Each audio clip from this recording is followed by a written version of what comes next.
আসসালামু আলাইকুম everyone, welcome back to my channel. তো সকালবেলা শুরু করে দিলাম আমি পরোটা বানানোর কাজ।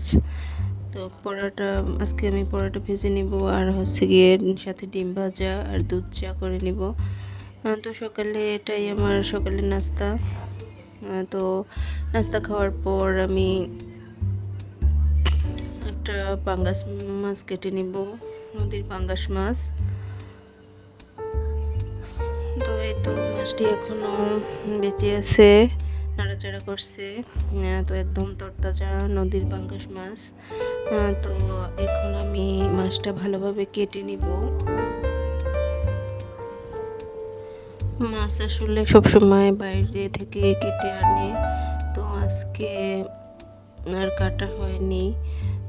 তো মাছটা আমি কষ্ট করে কেটে নিলাম। তো মাছের পেটে ডিম হয়েছে। ডিম হলে আসলে ভালোই হয়, কারণ ছোট বাচ্চা আছে যেহেতু বাসায়।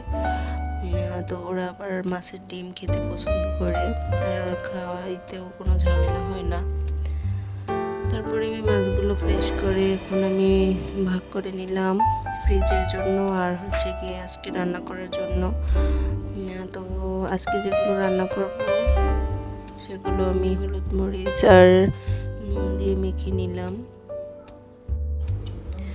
এখন একটা ফ্রাই প্যানে আমি মাছগুলো উল্টে পাল্টে ভেজে নিব লালচে করে। মাছ ভাজার ফাঁকে আমি একটু বাইরে বের হলাম। এখানে আমাদের বাগানে আখ হয়েছে। তো বর্ষার সময় আসলে আখ খাওয়ার একটা সময়, তো আখগুলো খাওয়ার জন্য উপযুক্ত হয়েছে। এজন্য আমার হাজব্যান্ড একটা আখ কেটে আনলো। এখানে আমার গোলাপ গাছটা মাশাআল্লাহ খুব সুন্দর, 3টে ফুলও ফুটছে, দেখতে খুব সুন্দর ছিল। তো এখানে আখের পিস করে আলমোমিনকে একটা দিয়ে দিল, আর হচ্ছে ইসাকে একটা দিয়ে দিল। ওরা তো ভাবতেছে যে কিভাবে এটা আসলে খাবো। আসলে ওদেরকে এগুলো সিলে দিলে ওরা খেতে পারবে। তো আমরা খেয়ে নিচ্ছি। তারপরে ওরাও চেষ্টা করতেছে আসলে কিভাবে খাওয়া যায়।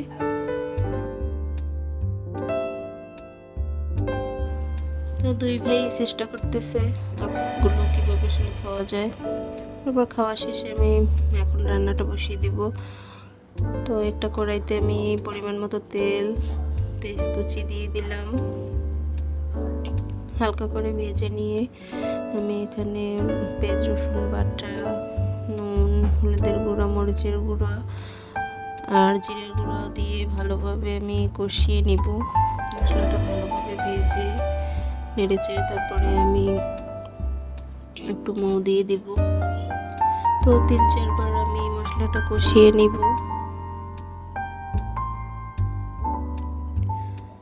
তো কষানো মশলায় আমি আগে দিয়ে দেব মাছের মাথা। আগে মাছের মাথাটা আমি ভালোভাবে রান্না করব, কারণ মাছের মাথাটা তো বড় ছিল, এজন্য মাছের মাথাটা আমি 4-5 মিনিট বেশি রান্না করে নিব। তারপরে আমি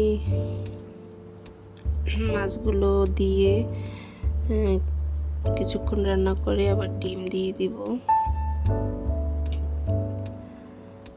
তো এভাবে আমি রান্না করে নিলাম। এখন মাছ হয়ে এসেছে। এখন কুচি করে রাখা ধনে পাতাগুলো আমি এখানে অ্যাড করে দিব। এই তো আমার পাঙ্গাস মাছের রেসিপিটা পুরোপুরি রেডি হয়ে গিয়েছে। এখন আমি আমার ছোট ছেলেকে আমি মাছের ডিম খাওয়াবো। ওর আবার খিদে লেগে গিয়েছে, ওর ঘুমানোর টাইম হয়ে গিয়েছে, এজন্য ওকে আগে আমি খাইয়ে নিব, তারপরে আমরা সবাই খাবো। আসলে বাচ্চাদের জন্য মাছের ডিম খাওয়ানোটা আসলে খুব ভালো, কারণ এতে মায়েদের কোনো টেনশন নেই। আসলে মাছ খাওয়াইতে একটু তো কষ্টকর, কাটা বেছে খাওয়ানো লাগে, যদিও পাঙ্গাস মাছে একটু কমই কাটা থাকে। তো আলমোহাইমিন সম্পূর্ণ ডিম খেয়ে নিয়েছে। তারপর আমার সমস্ত কাজ শেষ করে আমি নামাজ পড়ে তারপরে সবাই একসাথে খেতে বসছি। তো একটু খাওয়ার ভিডিও করলাম। সবাই ভালো থাকবেন, আমার চ্যানেলটি সাবস্ক্রাইব করবেন, তো দোয়া রাখবেন আমার জন্য। আসসালামু আলাইকুম।